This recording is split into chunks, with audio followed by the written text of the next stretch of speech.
Le Sahel, autrefois considéré comme un terrain d'échecs, a récemment fait l'objet d'une révolution qui a capté l'attention du monde entier. En octobre 2025, le désert, longtemps perçu comme un témoin silencieux des échecs internationaux, a répondu à l'appel du changement. Mais cette fois, ce n'était pas à travers l'intervention d'acteurs étrangers. Un homme, le général Ibrahim Traoré, a marqué l'histoire de cette région. À la tête de l'Alliance des États du Sahel, il a redéfini les règles du jeu en seulement 48 heures. Cette offensive a redessiné non seulement le terrain militaire, mais aussi l'avenir politique du continent africain. Les promesses faites par la communauté internationale dans la lutte contre le terrorisme au Sahel ont toujours échoué. Les missions étrangères, bien que bien intentionnées, n'ont jamais eu l'impact attendu. Mais avec l'Alliance des États du Sahel, une nouvelle ère a commencé. Ce n'était pas seulement une promesse de victoire, mais une déclaration de souveraineté. Pour la première fois, ce sont les pays du Sahel eux-mêmes qui ont pris les rênes de leur propre destin, sous la conduite du général Ibrahim Traoré. Leurs actions ont révélé une réalité inquiétante. Le monde a négligé l'Afrique, la considérant comme un terrain d'échecs et de conflits interminables. La victoire ne signifiait pas seulement la fin d'une ère de terrorisme.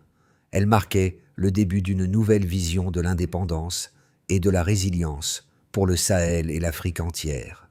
La question qui se pose aujourd'hui est: cette victoire, remportée en 48 heures, peut-elle être durable?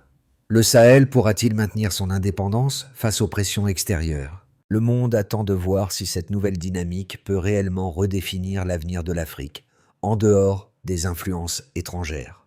Le Sahel, une région que le monde a longtemps abandonnée à son propre sort, a fait l'objet de promesses non tenues pendant des décennies. Des missions de paix se sont succédées, mais aucune n'a réussi à stopper la montée du terrorisme ou à restaurer la stabilité. En octobre 2025, cependant, un tournant décisif a eu lieu. En l'espace de 48 heures, l'Alliance des États du Sahel, dirigée par Ibrahim Traoré, a démontré une force d'action jamais vue auparavant. Ils ont non seulement stoppé les avancées des groupes terroristes, mais ont redéfini le champ de bataille à leur manière, avec une coordination parfaite entre les pays du Sahel. Depuis des années, le Sahel vivait sous la menace constante du terrorisme. Des groupes comme Al-Qaïda et l'État islamique avaient transformé la région en un véritable terrain de guerre, où les civils étaient les premières victimes. Les armées étrangères, malgré leurs efforts, semblaient impuissantes à changer le cours des choses. En 2024, la situation était désastreuse. Plus de 2 millions de personnes déplacées, des provinces entières vidées, et une population vivant dans une peur constante des attaques. La région était perçue comme une perte pour la communauté internationale, un espace de chaos où aucun espoir n'avait trouvé de racines solides. Mais au lieu de continuer à attendre l'aide extérieure, les pays du Sahel ont décidé qu'ils devaient prendre le contrôle de leur propre destin. C'est ainsi qu'en 2024, une alliance inédite a vu le jour, regroupant le Burkina Faso, le Mali et le Niger. Cette coalition, bien que discrète au début, a posé les bases d'une réorganisation radicale de la stratégie militaire et politique de la région. Sous la direction du général Ibrahim Traoré, l'Alliance a commencé à travailler en dehors des cadres traditionnels, en s'appuyant sur des solutions locales pour faire face aux défis mondiaux. Ce qui s'est passé ensuite a stupéfié le monde. En octobre 2025, une opération militaire rapide et décisive a permis de reprendre le contrôle de zones stratégiques du Sahel, mettant en déroute les groupes terroristes et prouvant que l'Afrique pouvait se défendre seule, sans l'intervention extérieure tant attendue. Le général Ibrahim Traoré est l'âme de cette révolution sahélienne. Son leadership ne s'est pas seulement manifesté dans des stratégies militaires innovantes, mais aussi dans sa capacité à inspirer ses troupes et ses alliés. Contrairement aux leaders traditionnels, Traoré a vu au-delà des simples objectifs militaires. Il a compris que l'unité et la coopération étaient essentielles pour surmonter les défis immenses auxquels la région faisait face. Sous son commandement, l'Alliance des États du Sahel n'a pas seulement gagné une bataille, Elle a redéfini la manière dont l'Afrique pourrait gérer ses propres crises. L'impact de l'Alliance des États du Sahel s'est fait sentir dès les premiers jours. Avant même le début de l'offensive en octobre 2025, les signes d'une transformation radicale étaient visibles. Des échanges diplomatiques ont eu lieu en coulisses, sans l'intervention des puissances étrangères et des infrastructures locales ont été mises à contribution pour soutenir l'effort militaire. L'unité au sein de l'Alliance a permis de coordonner les forces militaires du Mali, du Burkina Faso et du Niger d'une manière qui n'avait jamais été tentée auparavant. Le premier effet visible de cette coopération a été la rapidité avec laquelle les forces sahéliennes ont pu organiser une offensive coordonnée. En moins de 48 heures, une série de frappes aériennes et de mouvements au sol ont permis de repousser les groupes terroristes qui, jusqu'alors, semblaient invincibles. Ce fut un message fort, non seulement pour les adversaires du Sahel, mais aussi pour la communauté internationale. L'Afrique était capable de gérer ses propres affaires de la manière la plus efficace et la plus décisive possible. Tout a commencé par une rencontre secrète, loin des regards étrangers. En 2024, les commandants militaires du Burkina Faso, du Mali et du Niger se sont réunis sans traducteur, sans conseillers extérieurs. Leurs discussions étaient directes, franches, marquées par un sentiment de frustration face à l'attente interminable d'une aide extérieure qui ne venait jamais. Le général Ibrahim Traoré, qui n'était alors qu'un simple colonel, a ouvert cette réunion avec une déclaration décisive. Nous devons définir notre propre champ de bataille. Cette rencontre marqua la naissance de l'Alliance des États du Sahel, AES. Les premières semaines de coopération ont été discrètes, mais les premières actions ont été immédiates. À travers des canaux de communication cryptés, l'Alliance a commencé à coordonner des opérations locales, renforcer les infrastructures de défense et préparer un plan d'attaque contre les groupes terroristes qui régnaient sur de vastes territoires. Lorsque les images satellites ont montré des mouvements suspects dans le désert de Tindiban en octobre 2025, l'Alliance a immédiatement réagi. Ce qui se préparait semblait être une offensive de grande envergure par des groupes terroristes. Mais cette fois, l'Alliance n'a pas attendu que l'international intervienne. En l'espace de 4 jours, les forces sahéliennes ont mis en œuvre une opération coordonnée qui allait changer le cours de l'histoire. Les premières frappes ont été menées par des drones locaux, fabriqués et opérés par des ingénieurs sahéliens. Ces drones ont repéré et détruit des convois de motos et des caches d'armes des groupes terroristes. Puis, les unités blindées du Niger ont avancé avec une précision sans précédent, appuyées par des frappes aériennes guidées par les mêmes drones. Ce n'était pas seulement une opération militaire, c'était une démonstration de la nouvelle force de l'Afrique à se défendre par elle-même. Les frappes aériennes, alimentées par les images des drones, ont touché des cibles stratégiques, des dépôts de carburant et des centres de communication. En quelques heures, les groupes terroristes qui avaient terrorisé la région pendant des années ont été réduits à l'impuissance. Les civils, qui vivaient dans la terreur constante, ont vu la première lueur d'espoir depuis des années. Le désert, longtemps dominé par le silence de la peur, a soudainement été secoué par l'éclat des roquettes CR5, récemment acquises par les forces du Burkina Faso. Ces roquettes ont frappé les cibles avec une précision étonnante, créant une détonation qui a secoué les lignes ennemies. Mais ce n'était que le début. Tandis que les terroristes tentaient de se regrouper, l'Alliance a intensifié ses frappes. Les groupes qui avaient jadis parus invincibles ont été contraints à se replier sous la pression de cette offensive coordonnée. À la fin de la journée, la situation était claire. Les forces du Sahel avaient réussi là où les coalitions internationales avaient échoué. Ce n'était pas seulement une victoire militaire, mais un message puissant adressé au monde. Le Sahel ne dépendrait plus d'une aide extérieure pour se défendre. L'Afrique pouvait se battre pour elle-même, avec ses propres ressources, ses propres stratagèmes et, surtout, avec sa propre volonté. Les preuves du succès de l'Alliance des États du Sahel ne se trouvent pas seulement dans les témoignages ou les récits des soldats. Elles sont également confirmées par des chiffres précis et des mesures qui ont été recueillies pendant l'offensive d'octobre 2025. 3 données clés illustrent de manière frappante la portée et l'impact de cette opération. Le nombre de militants éliminés, les zones reprises et l'impact sur les civils. Premièrement, concernant le nombre de militants de l'UNI. Joe, militaires éliminés, l'une des premières étapes de l'opération a consisté à éliminer les groupes terroristes qui avaient déjà depuis trop longtemps terrorisé la région. Selon les sources militaires locales, plus de 200 militants ont été tués ou capturés lors des premières 48 heures de combat. Les chiffres, bien que sous-estimés pour des raisons de sécurité, indiquent un taux de neutralisation exceptionnellement élevé.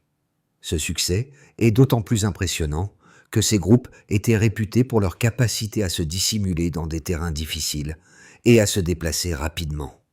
Deuxièmement, au sujet des zones reprises, au-delà du nombre de combattants éliminés, l'opération a permis de reprendre plusieurs zones stratégiques. En quelques heures seulement, des territoires clés du Sahel, autrefois sous contrôle de groupes armés, ont été reconquis. La ville de Gao, par exemple, a été libérée après une série de frappes aériennes, ciblées et de missions au sol. Les forces de l'Alliance ont également repris des routes essentielles reliant plusieurs villes importantes, ce qui a permis de couper les lignes de ravitaillement des terroristes. Cette reconquête a eu un effet immédiat sur la mobilité des militants, qui ont été contraints de se replier vers des zones plus reculées. Troisièmement, quant à l'impact sur les civils, l'une des données les plus marquantes de cette opération a été l'impact direct sur les civils. Avant l'offensive, plus de 2 millions de personnes avaient été déplacées à cause des violences. À la suite de la libération de certaines zones, environ 600 000 personnes ont commencé à revenir chez elles, selon les rapports des ONG locales. Ce chiffre est significatif, car il montre que la victoire militaire a directement contribué à la stabilisation de la région, permettant aux populations de retrouver un semblant de normalité.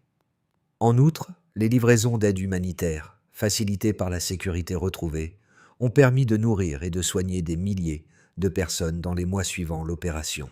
Enfin, une nouvelle conception de la guerre émerge. Une autre preuve importante de l'efficacité de cette opération a été l'utilisation de drones fabriqués localement. Ces drones, conçus et opérés par des ingénieurs sahéliens, ont permis de repérer et de neutraliser des cibles avec une grande précision. Ce système local, couplé à des frappes aériennes coordonnées, a démontré que le Sahel pouvait non seulement se défendre seul, mais qu'il était également capable de concevoir et d'adopter des technologies de pointe pour renforcer sa défense. La victoire rapide de l'Alliance des États du Sahel en octobre 2025 a été saluée comme un exploit impressionnant. Cependant, certains observateurs, à la fois à l'intérieur et à l'extérieur de l'Afrique, ont exprimé des doutes sur la durabilité de cette réussite.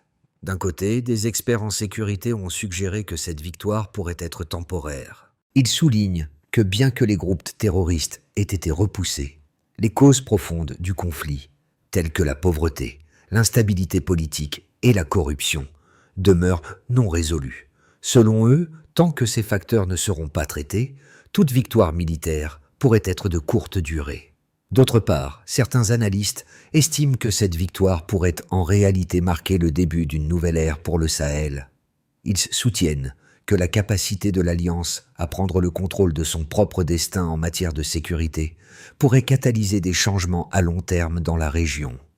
En éliminant les groupes terroristes, l'Alliance a non seulement restauré la stabilité, mais elle a également renforcé la confiance des populations locales et des leaders politiques dans les institutions nationales. Cette confiance retrouvée pourrait être l'élément déclencheur d'une série de réformes économiques et sociales qui mettraient en place une paix durable.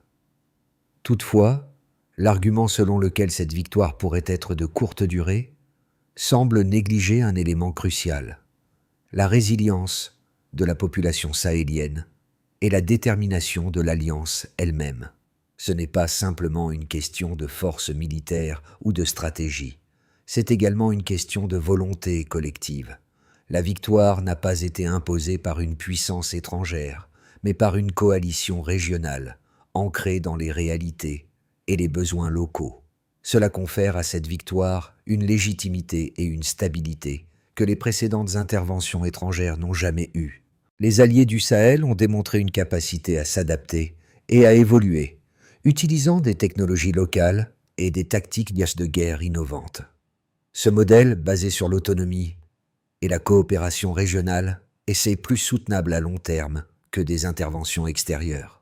Il est probable que les pays de l'Alliance continueront à renforcer leur capacité de défense et à s'attaquer aux problèmes économiques et sociaux sous-jacents, car ils sont désormais pleinement responsables de la gestion de leur propre avenir.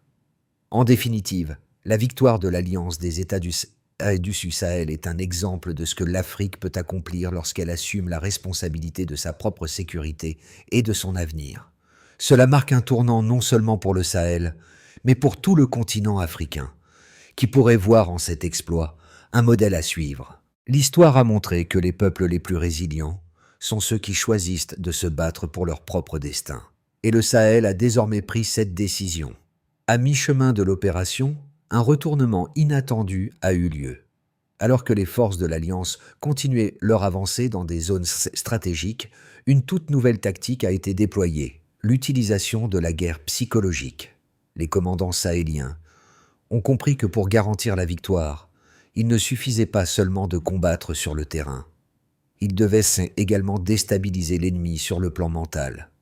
Des campagnes de désinformation ciblées ont été lancées, diffusant des informations erronées sur la localisation des troupes, leur nombre et leur équipement. Cela a semé le doute parmi les groupes terroristes, les incitant à prendre des décisions stratégiques erronées et à se disperser plus rapidement que prévu.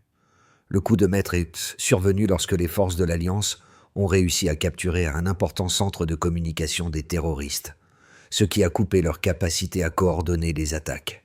Cela a eu un effet domino sur l'ensemble de la région.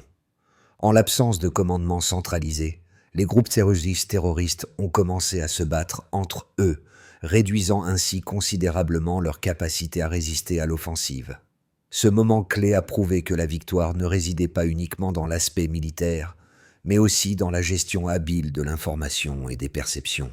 La victoire de l'Alliance des États du Sahel n'a pas seulement eu un impact militaire, mais elle a aussi répercuté de manière significative sur les différentes couches sociales de la région. 4 groupes principaux ont été directement affectés par les événements de 2025, et chacun d'eux vit désormais dans une réalité différente, façonnée par la nouvelle dynamique de sécurité. Premièrement, pour les non-déplacés, les populations qui n'avaient pas été déplacées par les violences, la victoire a apporté un sentiment de sécurité renouvelé. Beaucoup ont repris leur travail, cultivé leurs terres et renoué avec leur vie d'avant le conflit. Le rétablissement de l'ordre a permis la reconstruction d'infrastructures essentielles, comme les écoles et les hôpitaux. Toutefois, il persiste des défis économiques, notamment le chômage élevé et la pauvreté, qui exigent une attention continue. Les gouvernements sahéliens devront investir dans des programmes de développement pour garantir que cette stabilité militaire se traduise par une véritable prospérité économique. Deuxièmement, concernant les déplacés internes, ces millions de personnes qui ont fui les zones de guerre ont également vu leurs conditions s'améliorer.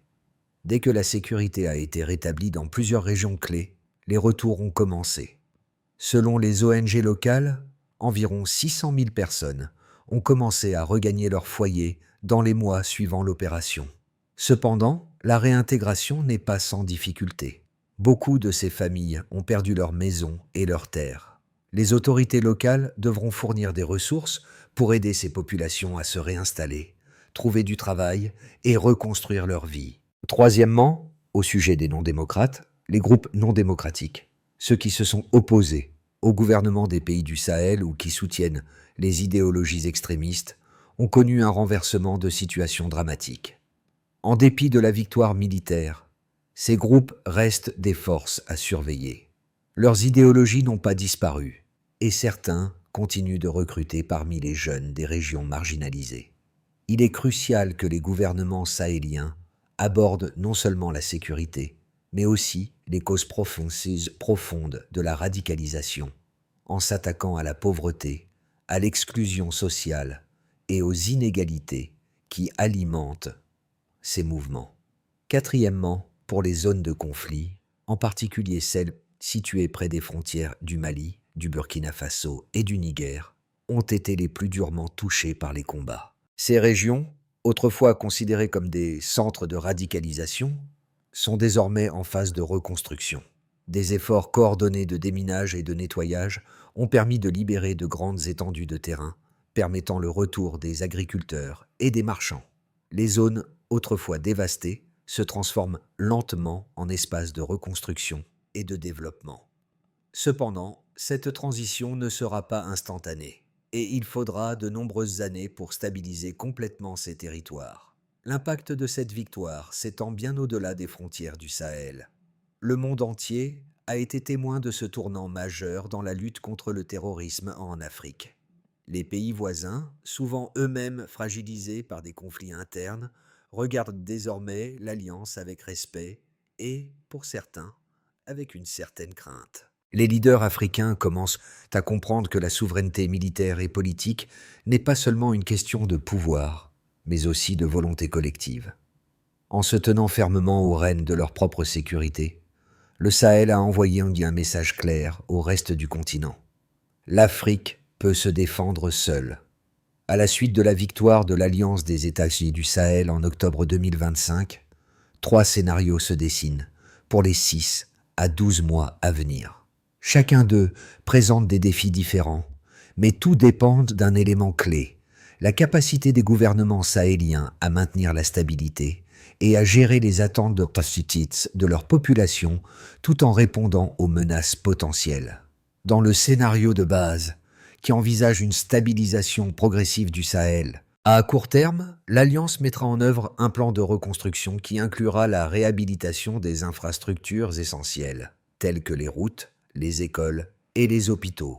Le processus de réintégration des déplacés se poursuivra, avec un soutien accru des organisations internationales. À mesure que la sécurité s'améliore, les investissements économiques seront stimulés, permettant à la région de se reconstruire lentement, mais sûrement. Les forces de l'Alliance se concentreront sur la sécurisation des zones frontalières pour empêcher le retour des groupes terroristes. Ce scénario repose sur la coopération continue entre les pays du Sahel et sur l'implication active des populations locales dans la reconstruction. Dans le scénario optimiste, qui prévoit une expansion de l'Alliance des États du Sahel ne se contentera pas de maintenir la paix. Elle pourrait élargir son influence en intégrant d'autres pays de la région, comme la Mauritanie et le Tchad, formant ainsi une coalition plus forte et plus cohésive. Cette expansion pourrait permettre une meilleure coordination des efforts de sécurité et un partage plus équitable des ressources. De plus, les pays de l'Alliance, renforcés par leur succès, pourraient adopter des réformes économiques plus audacieuses, attirant ainsi des investissements étrangers. Dans ce scénario, le Sahel pourrait devenir un modèle de gouvernance et de sécurité en Afrique, montrant que la coopération régionale peut fonctionner malgré les défis de taille. Dans le scénario pessimiste, axé sur les réactions internationales et les pressions externes, le scénario pessimiste se concentre sur les pressions externes et les réactions internationales. Bien que l'Alliance ait réussi à repousser les groupes terroristes, elle devra faire face à une possible intensification de la désinformation et des campagnes de déstabilisation venant de puissances étrangères. Certaines nations pourraient percevoir l'indépendance accrue de l'Afrique comme une menace pour leurs intérêts et tenter de semer la division au sein de l'Alliance. En outre, la persistance de la pauvreté, de la corruption et de l'instabilité politique dans certaines régions pourrait créer un terreau fertile pour les groupes extrémistes. Dans ce cas, l'Alliance pourrait se retrouver confrontée à des révoltes internes et à une recrudescence de la violence, nuisant à la fragile paix récemment acquise. Le scénario de base semble être le plus probable dans l'immédiat, Mais il est crucial que l'Alliance et ses partenaires investissent activement dans la prévention des conflits et dans le développement économique. Cela passera par des politiques de réconciliation, une gouvernance transparente et des initiatives de développement durable. Les gouvernements sahéliens devront s'engager à résoudre les problèmes sociaux sous-jacents, notamment la pauvreté et les inégalités, pour assurer un avenir pacifique et prospère à leur population. La victoire de l'Alliance des États du Sahel n'a pas seulement été un tournant militaire, elle a également eu un impact profond sur l'opinion publique, non seulement en Afrique, mais aussi au niveau mondial. L'Afrique, souvent perçue comme un continent en proie à l'instabilité et à la dépendance, a maintenant montré au monde qu'elle pouvait se défendre seule, et ce message résonne profondément avec de nombreuses personnes, particulièrement dans les pays africains. Pour les jeunes Africains, cette victoire a insufflé un sentiment de fierté et d'espoir. Dans de nombreuses villes d'Afrique, des manifestants ont défilé dans les rues, scandant des slogans de solidarité avec le Sahel. Ce moment a été perçu comme une victoire, non seulement contre les terroristes, mais aussi contre les siècles d'exploitation et de dépendance imposés par les puissances coloniales. Cette victoire marque un tournant dans la manière dont les Africains se perçoivent eux-mêmes et sont perçus par le reste du monde. Elle ouvre la voie à une nouvelle ère d'indépendance et de souveraineté. À l'échelle internationale, la victoire sahélienne a suscité des réactions variées. Certains pays occidentaux, qui ont longtemps dominé les discussions sur la sécurité et l'économie en Afrique, ont exprimé de l'incrédulité face à la rapidité avec laquelle l'Alliance a agi. D'autres ont montré un respect prudent, reconnaissant que le Sahel avait franchi un seuil qu'ils n'avaient jamais imaginé possible. Il est évident que cette victoire pourrait redéfinir les relations internationales, car elle prouve que l'Afrique, et en particulier le Sahel, n'a plus besoin de l'aval ou de l'intervention occidentale pour se défendre. Pour les Africains, ce moment n'est pas seulement une célébration, c'est un appel à l'action. Les gouvernements doivent comprendre que cette victoire est une opportunité de réinventer l'avenir de l'Afrique. Les pays du Sahel, en particulier, doivent capitaliser sur cette vague de soutien populaire pour mettre en place des réformes profondes, lutter contre la corruption et améliorer la gouvernance. L'Alliance des États du Sahel a montré qu'unité et coopération peuvent vaincre l'inertie du passé, et cela devrait servir de modèle pour le reste du continent. La victoire de l'Alliance des États du Sahel a été un moment décisif. Mais la véritable tâche commence maintenant. Il ne suffit pas de simplement célébrer cette réussite. Il est essentiel de capitaliser sur ce momentum pour bâtir une paix durable et un avenir prospère. Cela nécessitera un ensemble de solutions stratégiques, politiques et économiques. Voici un plan, en plusieurs étapes, qui pourrait guider la région vers un avenir plus stable et autosuffisant. Premièrement, pour la consolidation de la paix et la sécurisation des frontières à court terme, la première étape cruciale est la consolidation de la paix.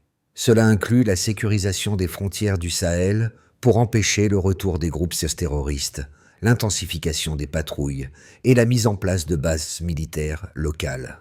Cette phase initiale devrait également permettre de renforcer la présence de l'État dans les zones reculées et de rétablir la confiance des populations locales dans leur gouvernement.